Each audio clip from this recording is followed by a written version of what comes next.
Bonjour. Bonsoir tout le monde. Désolé pour ce désagrément de la part de Zoom. On va reprendre depuis le début. Comme on a dit, on va aborder un thème intéressant qui est l'acidocétose diabétique. Et la docteure Benskri a bien mentionné qu'on a changé le nom en faveur de la cytoacidose et non de l'acidocétose diabétique. Et on va voir avec elle pourquoi. Et je vous laisse la parole au docteur Benskri pour continuer. Merci beaucoup. Bonsoir, chers confrères. Alors, aujourd'hui, on va aborder un nouveau thème qui est la cytoacidose diabétique. Vous avez l'habitude de la connaître sous le nom d'acidocétose diabétique. Pourquoi le nom est changé? On va savoir. Alors, je vous ai dit que l'acidocétose diabétique, donc, elle représente l'une des complications les plus sérieuses du diabète. Euh, comme le cas quand la plupart de nos collègues pensent que c'est une complication que du diabète de type 1, alors que ce n'est pas le cas. Elle peut survenir chez les diabétiques de type 2 dans certaines circonstances particulières qu'on va les aborder après.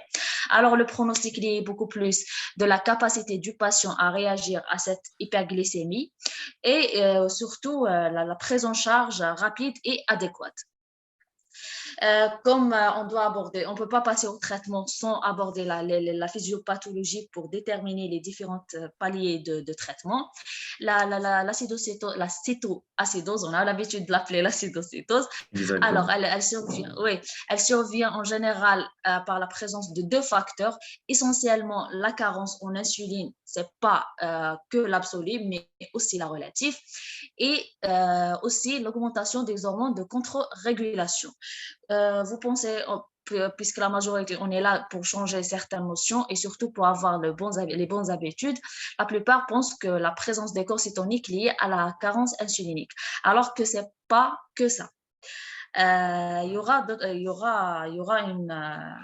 un détail qu'on va l'aborder tout de suite.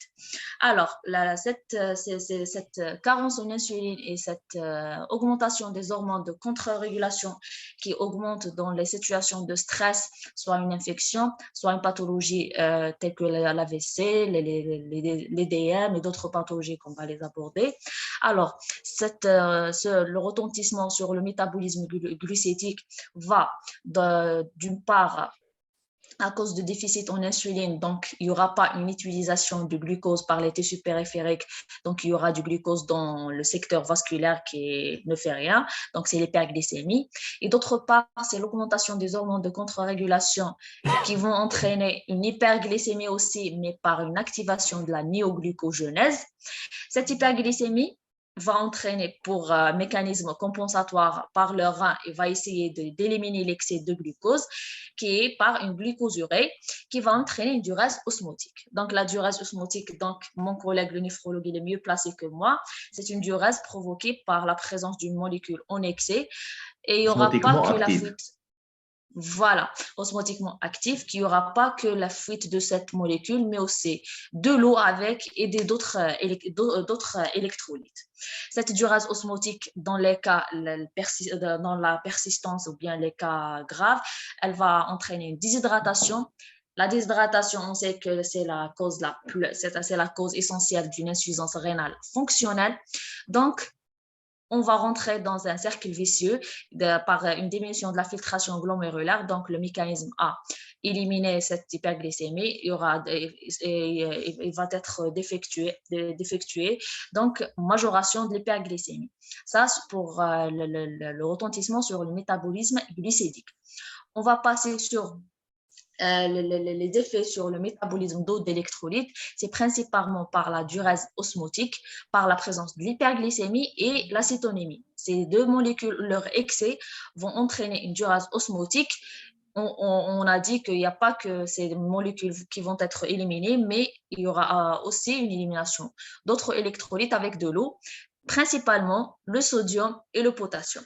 Le sodium, on dit que c'est un couple avec de l'eau, donc il y aura une hypovolémie. Cette hypovolémie va entraîner un état d'hyperaldostéronisme secondaire, donc il y aura une rétention de sodium et élimination du potassium.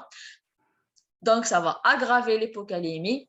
La fuite en potassium en elle-même elle va être soi-disant corrigée par un passage de l'intracellulaire vers le secteur extracellulaire par la pompe ATPase, mais les pores passifs, puisqu'il est majoritairement intracellulaire. C'est pour ça, pour la kaliémie, on peut la trouver normale. Et c'est important, Donc, c'est très important de souligner oui, ce point. exactement. Même à calémie normale, Exactement. on va voir par la suite le traitement qu'il faut toujours substituer. C'est ça. Exactement. Mais le potassique, il est diminué, c'est-à-dire le stock de l'organisme en potassium, il est diminué. Mais la calémie, on peut la trouver normale. Mais ça ne signifie pas qu'il n'y a pas un épuisement du stock. Pour leur effet pour l'effet sur le métabolisme lipidique et là la formation des corps cétoniques, comme je vous ai dit, malgré l'hyperglycémie, il n'y a pas vraiment une utilisation du glucose, donc il n'y a pas un substrat énergétique, donc il y aura le passage vers la voie de lipolyse des triglycérides. Donc, d'une part, il y aura la lipolyse des triglycérides va former les acides gras libres et le glycérol. Le glycérol, c'est le précurseur de la néoglucogénèse, donc une hyperglycémie. Les acides gras vont avoir une oxydation au niveau du foie et par la présence du glucagon, c'est-à-dire par l'aide de glucagon, il y aura la cétogénèse. Donc, la cétogénèse, quand sa place, elle aura dans la présence du glucagon et par l'absence de l'insuline. C'est-à-dire indirectement, c'est directement par le glucagon, mais indirectement par la présence de l'insuline. Pourquoi? Puisque l'insuline, il freine dans sa présence, il freine la formation des corps cétoniques. Voilà. Donc, le glucagon qui participe essentiellement dans la formation des corps cétoniques. Les corps cétoniques, en général, sont au nombre de 3. Principalement et majoritairement, c'est l'acide bêta-hydroxybutérique, celui qui est en bas, et l'acide acétoacétique. Ce dernier, l'acide acétoacétique... Docteur, vous pouvez utiliser le oui. curseur pour voir, pour montrer. Oui, pardon. Alors, pour ce dernier-là, il va y avoir une décarboxylation et production de l'acétone. L'acétone, c'est le troisième corps cétonique qui n'a pas une valeur énergétique, il sera éliminé par voie pulmonaire et c'est lui qui va donner l'haleine caractéristique dans le cas d'acidocétose diabétique. C'est la pomme pourrie, non? L'odeur de la pomme pourrie. Oui, exactement. Alors, pour les deux autres, une partie de l'acide acétoacétique et l'acide bêta-hydroxybutérique sont des substrats énergétiques qui vont, soit en certains termes, ils vont remplacer le glucose et leur élimination va être par voie rénale. Dans le cas, comme je vous ai dit, une diase osmotique et une déshydratation, il y aura une insuffisance rénale fonctionnelle, donc il n'y aura pas une élimination de ces deux corps cétoniques. On aura une accumulation de ces deux molécules et une acidose métabolique organique. Voilà. Donc, ici vient le nom. Donc, si vous allez voir que si on va faire une organisation qui est le premier parmi l'acidose ou bien l'acétose, c'est principalement, c'est logiquement que l'acétose qui va s'installer en premier lieu, puis après la diurèse osmotique et la déshydratation et l'hypovolémie, va venir l'acidose. Donc, c'est pour ça vient le nom de la cétoacidose diabétique. D'accord. Juste, pardon pour les noms des trois corps cétoniques. C'est? Oui.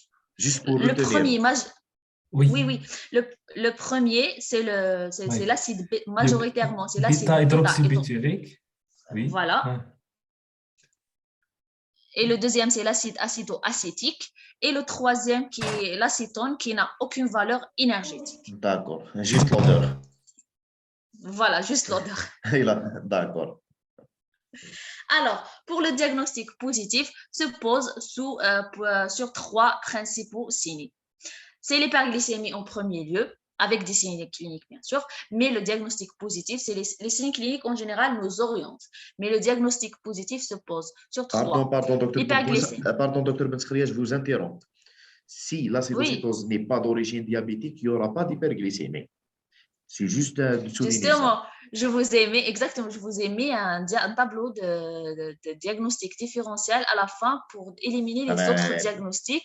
D'accord. Voilà, pour faire Juste, la il part des faut choses des attirer autres l'attention diagnostics. que Oui, l'acidocétose n'est pas un diagnostic exclusif pour le diabète ou pour l'hyperglycémie. oui. On va voir ça par la suite. Exactement. Alors, pour l'acidocétose diabétique, le diagnostic se pose sur l'hyperglycémie, qui est souvent supérieure à 2,5 grammes par litre, et sur la présence des corps cétoniques dans le sang. Là, je vous ai mis la photo des bandelettes urinaires, alors que je vous ai mentionné que la cétonémie. Pourquoi? On revient à la plaque de la formation des corps cétoniques. Là, je vous ai dit que ces corps cétoniques, l'acide bêta-hydroxybutérique, qui est principalement et majoritairement existe dans le sang avant qu'il existe dans les urines. Et le deuxième, qui va être décarboxylé vers l'acétone. Donc, c'est majoritairement la présence des corps cétoniques et l'acidose en elle-même. Elle est causée par l'acide bêta-hydroxybutérique qui est présent dans le sang. Donc, ici, la cétonémie, elle est plus fiable que la cétonurée. En plus, dans l'installation de la suffisance rénale, il n'y aura pas vraiment une élimination des corps cétoniques. Donc, la cétonurée, elle n'est pas vraiment fiable. D'accord? Donc, chez nous, on n'a pas la cétonurie. Fiable et précoce en même temps. Donc, Et précoce, voilà. Donc, on peut jeunesse, exactement. oui, et en cas de, La surveillance, pour surveiller dans le temps réel. Voilà, de surveiller dans le temps réel notre amélioration, la réponse au traitement. Donc, malheureusement, on n'a pas la cétonémie, on n'a que la cétonurie, mais pour acquérir les bonnes habitudes, on doit savoir que la cétonémie, elle est plus fiable. Alors, la cétonémie doit être supérieure en général, elle est inférieure à 0,5, mais dans le cas d'hyperglycémie, elle est associée avec l'hyperglycémie et elle est supérieure à 5 millimoles, parfois supérieure à 30 millimoles. Comme je vous ai dit, c'est la plus fiable. Si on n'a pas la cétonémie comme notre cas, c'est la cétonurée par les bandelettes urinaires.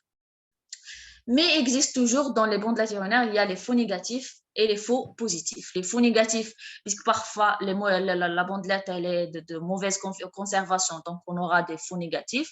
Les faux positifs, il y a d'autres molécules qui peuvent être détectées par ces bandelettes, donc on aura les faux positifs. Est-ce que vous donc avez ici, des on doit exemples? avoir... C'est intéressant. Oui, il y aura un médicament, j'ai oublié le nom. Mais je vais essayer de chercher cela et je vais Oui, faire une exactement, publication oui. par la suite. Les faux positifs pour les corps cétoniques dans la bandelette urinaire, parce que c'est très intéressant. Mais heureusement, exactement, mais heureusement qu'on doit avoir tous les signes et surtout le tableau clinique en faveur. Vous voyez? D'accord. C'est-à-dire, on peut pas, même si on a un faux positif, on ne peut pas avoir tout le tableau clinique.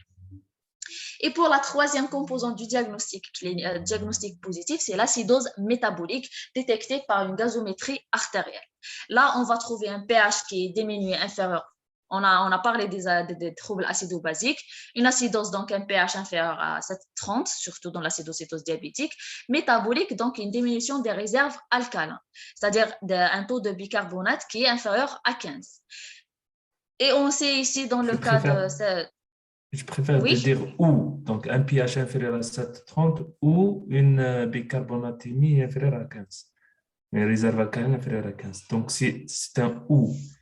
Donc, parfois, on peut avoir un pH qui est donc, supérieur à 7,30, qui est quand même avec des réserves alcalines inférieures à 15. Donc, il y a une compensation respiratoire. Voilà, donc ici, si on va dire O, pour moi, c'est beaucoup plus les réserves alcalines qui sont importantes, puisque le pH peut être compensé. Oui, il peut être compensé. Donc, on peut éliminer complètement le pH et on laisse essentiellement la réserve alcaline qui est inférieure à 15 millimoles. Voilà, ici, on vient d'assister à de la philosophie des réanimateurs.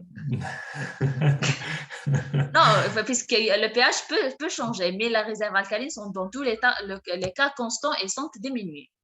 Donc, il y a toujours une acidose métabolique, donc confirmée par un taux de bicarbonate inférieur à 15. Donc, c'est une acidose métabolique avec un taux anionique qui est augmenté, donc pour confirmer l'aspect organique.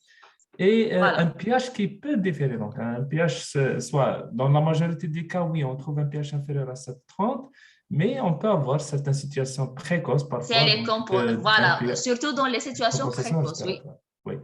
Voilà. Alors, on va passer c'est-à-dire on a abordé d'abord les signes principaux. Donc, maintenant, on va aborder les signes cliniques en faveur d'une cétoacidose diabétique. La clinique, on va trouver une déshydratation globale due à la fuite de l'eau à cause de la durase osmotique. On va trouver la dyspnée du QSMOL en réponse à cette acidose métabolique pour l'élimination de l'excès de CO2, pour diminuer notre, pour diminuer le taux de CO2. On peut trouver aussi les nausées, des vomissements et des douleurs abdominales qui pouvant mémer un tableau chirurgical. Une pancréatite aiguë qui peut être mise en évidence dans certains cas, et c'est un diagnostic à ne pas méconnaître. Surtout ça. J'insiste toujours sur la pancréatite aiguë et l'EDM, puisqu'on sait que c'est chez les patients diabétiques, la composante de la douleur, elle manque dans plusieurs cas. Donc, cette pancréatite ou bien cet EDM, il peut être un facteur déclenchant de cette acidocétose diabétique. Donc, dans notre conduite, il faut les éliminer. En premier lieu, par la mise en place la mise en route des différents examens complémentaires avant de passer aux infections et aux autres. Donc, il faut éliminer d'abord les diagnostics les plus graves, après les infections. Et puis, s'il existe une coma, c'est une coma flasque, calme et sans signe de localisation. Et ça, c'est le stade ultime de la cétoacidose diabétique. Biologiquement, autre que les 3 signes principaux, comme je vous ai dit, le pouls potassique, il est vide, mais la calémie peut être normale, voire augmentée par la compensation intracellulaire. La natrémie, elle doit être toujours corrigée puisque l'hyperglycémie va entraîner une hyponatrémie de dilution. Donc ici, toujours, on doit calculer la natrémie corrigée. L'osmolarité, elle peut le plus souvent modérément augmenter. Pardon, docteur, je vous interromps juste pour l'anatrémie. L'anatrémie, on doit la corriger, sauf s'il y a signe clinique, parce que c'est une hyponatrémie de dilution. On doit corriger la cause et non la calémie. L'anatrémie. Pour la natrémie. Oui, Exactement. la natrémie, on doit d'abord la corriger. Puis dans le traitement, on va savoir comment. C'est-à-dire, est-ce qu'on va la corriger si elle est associée et par quelle méthode? D'accord. Je vous laisse. Voilà. Et pour le trou anionique, comme mon collègue Boubouzama a dit, que bien sûr, c'est un trou anionique augmenté par la présence des corps cétoniques. Donc, c'est une acidose métabolique organique. La fonction rénale, bien sûr, elle sera altérée dans le cadre d'une insuffisance rénale fonctionnelle. Juste ici, il y a une composante d'une hyperleucocytose. Cette hyperleucocytose, elle n'est pas toujours le signe d'un syndrome infectieux. Un syndrome infectieux. Parfois, il y aura dans le cas d'une acidose sévère ou bien dans le cas, c'est chez les patients qui sont sous traitement sous corticoïdes. Dans le cas ici, il y aura toujours, comme je vous ai dit, augmentation des hormones de contre-régulation et parmi eux, la présence de cortisol. Le cortisol, l'acidose vont entraîner une démargination des leucocytes. Certains leucocytes sont adhérés à la paroi vasculaire. Par exemple, en cas d'une vasodilatation, pour qu'il fasse la diapidèse et atteindre le site infectieux. Ces leucocytes adhérés à la paroi vasculaire, ils vont avoir un processus de démargination. Donc, ils vont rejoindre le secteur vasculaire. Donc, il y aura une fausse hyperleucocytose. Voilà. Donc, cette hyperleucocytose, si elle n'est pas associée avec une hypothermie et de différentes composantes de signes en faveur d'une infection, il ne faut pas baser trop sur cette hyperleucocytose. Voilà. Et surtout, l'élévation des enzymes pancréatiques, parfois, il vous dit qu'elle peut se voir, elles ne sont pas significatives, mais non, il faut toujours éliminer une pancréatite avant de passer à autre cause. Voilà. Comme l'IDM, il n'y a pas une physiopathologie associée, on doit seulement éliminer, c'est ça? Exactement, on doit juste l'éliminer. Parfois, ce sont les facteurs déclenchants de cette cétoacidose. D'accord. C'est un état de nécessité, donc d'énergie plus que d'habitude. C'est pour ça qu'on parle exactement l'insulinopénie dans un rapport qui est donc insulinopénie relative. Donc, Relatif, on voilà. a besoin de plus d'énergie pour corriger donc, un problème, soit un édème, un AVC ou autre problème inflammatoire. Exactement. Voilà, c'est ça le cas. On va commencer, justement, on est dans les plaques de diagnostic étiologique. Pour le diabétique et les diabétiques de type 1, c'est le cas le plus fréquent et on sait tous qu'ils sont en insulinopénie absolue. Alors, ici, parfois, elle peut survenir chez un diabétique qui est connu, mais la façon de traitement, elle est inadaptée. Donc, les besoins sont insuffisants ou bien il est en train de passer d'une situation de stress qui va augmenter ses besoins en insuline. Ou bien, dans 30% des cas, le diabète, il est méconnu. Alors ici, la cétoacidose, elle est révélatrice de la maladie. Donc, il y a ici un facteur qui est déclenchant. On doit chercher le facteur déclenchant. Et si le patient il est méconnu, donc on va faire même le diagnostic de la pathologie qui est diabète. Les facteurs favorisants chez ces types de diabétiques, en général, peut-être un trouble de comportement alimentaire, c'est-à-dire une abstention ou bien un certain régime, certaines difficultés socio-économiques. Donc, par exemple, ils ne peuvent pas acheter leur traitement, un déni de la maladie ou bien une carence insulinique liée à un dysfonctionnement, une insuline qui n'est pas fonctionnelle, qui n'est pas bien conservée. Ça, c'est pour les diabétiques de type 1. Pour les diabétiques de type 2, ici, comme je vous ai dit, il y a une insulinopénie relative. Donc, il n'y a pas vraiment l'insuline, la quantité de l'insuline qui arrive à freiner le processus de la cytogenèse. Comme mon collègue, Dr Bambouza, vous a dit que on a une certaine production d'insuline, mais elle n'est pas suffisante. Pourquoi? Puisque cette personne, elle subit certaines circonstances qui vont augmenter leurs besoins. Par exemple, ils passent par un syndrome infectieux, ils ont fait un AVC, ils ont fait surtout un EDM ou bien une pancréatite, un traumatisme n'importe. Ils sont sous traitement un traitement corticoïde ou bien certains sympathomimétiques tels que la dobutamine.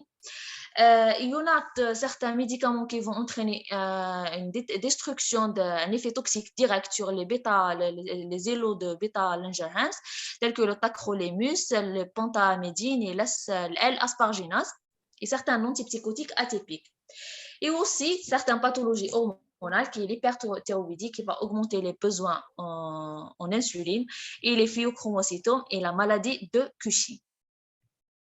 Voilà, ça rentre en général les patients sous corticoïdes, comme le cas d'un diabète cortico-induit.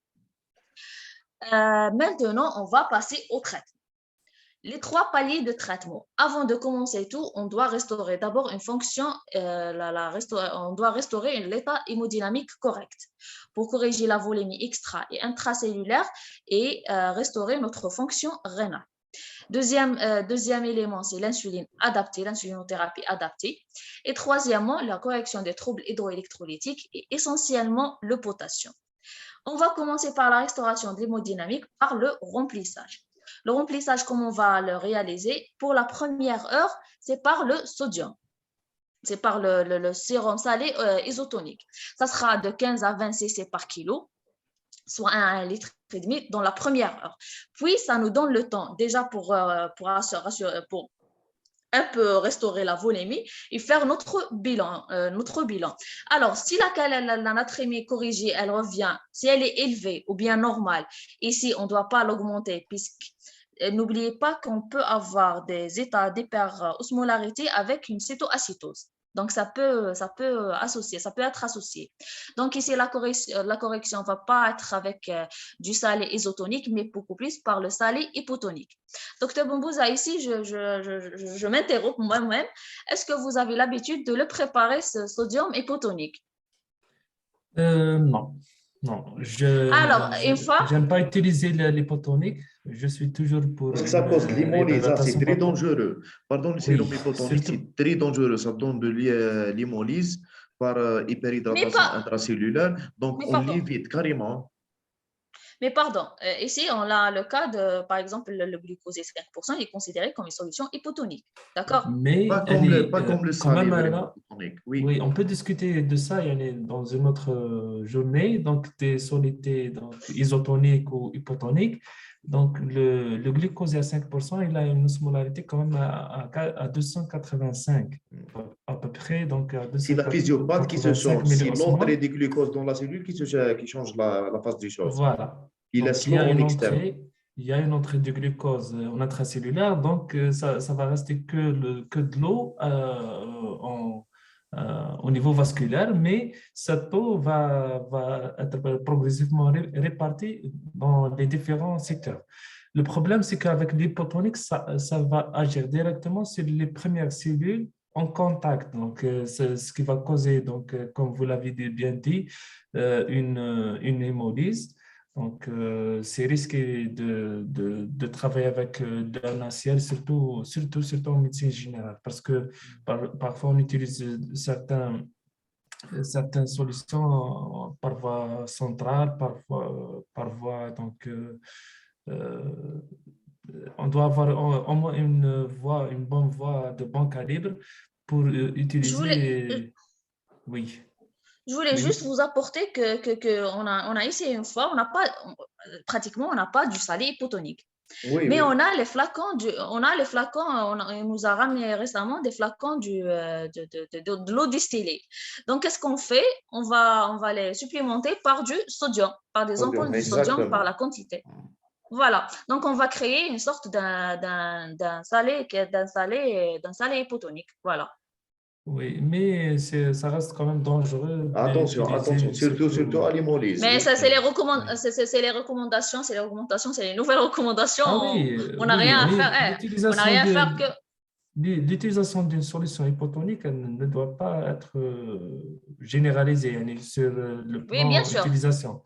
Donc, Oui, oui. je reste toujours pour une utilisation de molécules physiologiques comme le NaCl ou le glucosé à 5%. Quand même avec un 5%, c'est ce qu'on appelle une solution de réanimation. Donc, le glucose est à 5%, il a quand même d'autres problèmes qui peuvent être causés Oui, avec justement. l'utilisation abusive. Pardon, l'équipe. Surtout parmi les complications. Pardon, c'est une Oui. discussion très intéressante. La Zoom mentionne qu'il ne On reste va que 2 minutes. rejoindre. On va rejoindre encore la publication. Alors, je Oui. termine je termine avec le traitement. Donc, comme je vous ai dit, Donc, la on reste sur natrémie. le NaCl physiologique, hein, le NaCl MF pour 1000. Hein. On apporte la conduite comme elle est. Ouais. Je n'ai rien à changer. C'est pas à moi de changer. Oui, mais C'est pas à moi de C'est rare changer. d'avoir, c'est vraiment exceptionnel d'avoir une acidocétose avec une hypernatrémie. Donc, les Oui, mécanismes mais ça existe. Mais je vous ai dit qu'il y d'adaptation a sont vraiment certains cas, dépassés oui. dans certaines situations, oui. Certains Donc, cas, il y a certains cas, une association d'une cétoacidose ouais. diabétique avec avec état d'hyperosmolarité. oui, oui, bien Ça sûr. existe et on a vu. Alors, dans ce cas, on va utiliser le salé hypotonique à une dose de 4 à 14 cc par heure, d'accord? Pendant au moins 2 heures. Et pour la natrémie, le cas le plus fréquent qu'on avait l'habitude de le trouver, que c'est une natrémie qui est basse par une fuite, par un déficit. Alors là, on va utiliser le sérum physiologique à la même dose de 4 à 14 cc kilo par heure. Donc ici, qu'est-ce qu'on va faire? On va surveiller la glycémie chaque 2 heures et on va voir si on a une glycémie qui est inférieure à 2, on doit remplacer la perfusion, puisqu'en même temps, on a une insulinothérapie en parallèle. Donc, on doit remplacer ce remplissage du salé par un glucosé supplémenté par chaque flacon supplémenté par 4 grammes du NaCl à la vitesse de 4 cc kilo/heure. Pardon, Voilà. là, je vous interromps. Pourquoi vous, les Oui. réanimateurs, vous aimez toujours mettre du NaCl dans le glycosé? Pourquoi? Surtout les Pour 2 le à 4 garder dans le grammes. secteur, pour le garder dans le secteur vasculaire, c'est tout. En tout cas, c'est pas moi. Je n'ai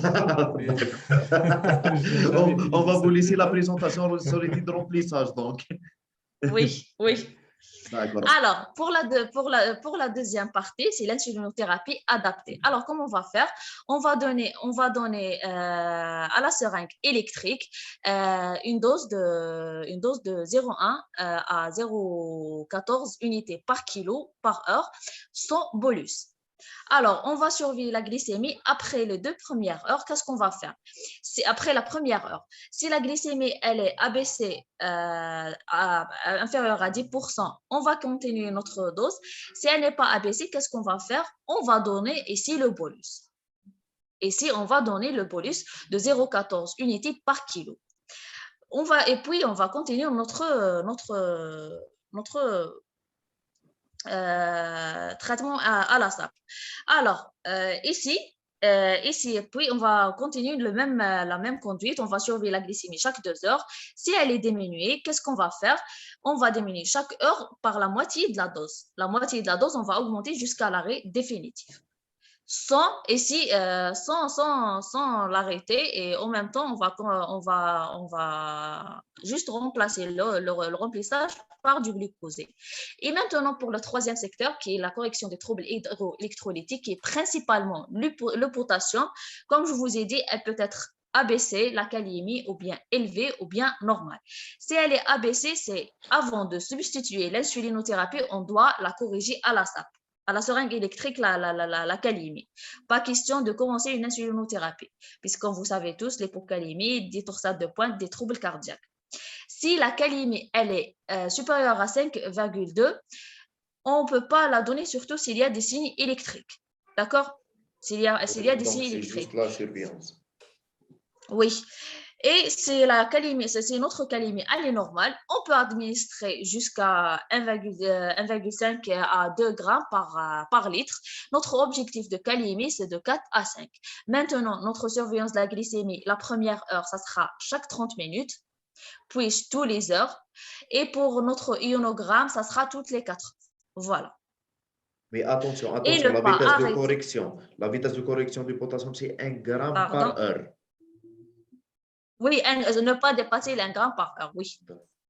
Et surtout, ne pas arrêter l'insuline en cas d'hypoglycémie. Justement, ne pas pour cette arrêter. situation, donc c'est probablement la seule situation qu'on peut dépasser le 1 gramme par heure et on peut aller donc théoriquement jusqu'à 3 grammes par heure. Donc cette correction très dangereuse. Elle est très dangereuse. C'est très dangereux quand on commence. Attention, quand on commence avec une hypocalémie, donc l'insuline.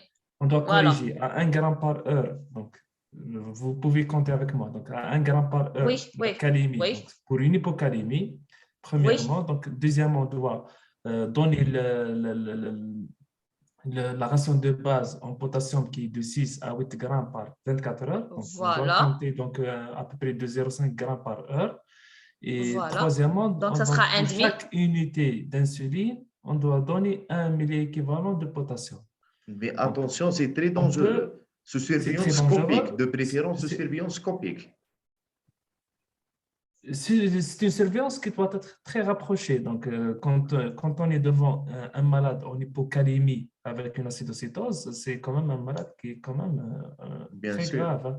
Donc, parfois même avec une normocalémie, on tombe rapidement dans l'hypocalémie avec des arrêts cardiaques, avec des troubles de rythme graves avec des arrêts cardiaques. Donc, c'est pour ça la correction de potassium ne doit pas être négligée ou même oublié, surtout en matière de dose. D'accord. On vous laisse terminer. Voilà. Il n'y a pas de souci, il n'y a pas de souci. Donc, ça pour le potassium. Comme je vous ai dit, en cas d'hypoglycémie, il ne faut jamais arrêter l'insuline. Ce réflexe qui est mauvais. Alors, vous pouvez mettre de G10, de G15, de G30. L'essentiel, n'arrêtez pas votre insuline en seringue électrique. Alors, quand est-ce qu'on va avoir le relais par voie cutanée? Quand le patient est capable de se réalimenter, quand le taux de bicarbonate ou bien les réserves alcalines supérieures à 18, quand le pH est supérieur à 7,30, quand le 3 il vient de diminuer, maintenant il y a une élimination des corps acétonurée. Il y a un problème de sang. On a coupé le sang de votre l'acétonémie qui est part. inférieure à 0,5 à 2 reprises. Est-ce que vous pouvez reprendre parce qu'on a eu des coupures de sang? Vous m'entendez maintenant? Oui, Oui. très bien. Et maintenant, vous m'entendez? Oui. Super. Alors, comme je vous ai dit, on devrait avoir une glycémie inférieure à 2, un 3 ionique qui est diminué, un pH qui est diminué, qui est augmenté, et une réserve alcaline qui vient d'avoir leur valeur normale. Et surtout, une acétonémie qui est inférieure, par défaut, une cétonurie qui est négative, alors qu'on sait tous qu'elle est retardée et qu'elle n'est pas vraiment fiable. Voilà. Et comment on va faire le relais par voie sous-cutanée? Ici, il y a vraiment plusieurs protocoles. On va commencer par le patient qui était sous insuline. On va rétablir ses doses antérieures et surtout en corrigeant le facteur déclenchant. Sinon, ces doses vont être jamais efficaces. Pour les patients qui n'ont été pas connus ou bien n'étaient pas sous insuline, alors ici, qu'est-ce qu'on va faire? On va leur donner une dose de 0,5 à 0,8 par jour. Et on va les diviser un tiers par l'antus pour les protéger pour les 24 heures. Et les 2 tiers en 3 doses selon les repas. Voilà. Et surtout ici, il y a une composante très importante. Comment on va faire ce relais par voie sous-cutanée? Il ne faut pas arrêter la SAP et commencer la sous-cutanée. On sait que la sous-cutanée, elle a un délai jusqu'à 1 heure pour rejoindre la voie systémique. Et le délai de l'insuline IV va avoir juste des minutes. Donc, on va avoir ce qu'on appelle l'hiatus insulinique. Donc, qu'est-ce qu'on va faire? On va donner l'insuline sous-cutanée. On va attendre 2 heures jusqu'à ce bolus ou bien cette quantité va atteindre le secteur systémique. Puis, on va arrêter notre SAP. Ça, c'est la deuxième faute faite. Et on va dire que le patient, voilà, il a fait une cétose, il a recétosé.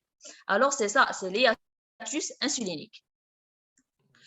Voilà. Est-ce qu'on doit quitter et reprendre? Pardon, il nous reste 10 minutes, moins d'1 minute.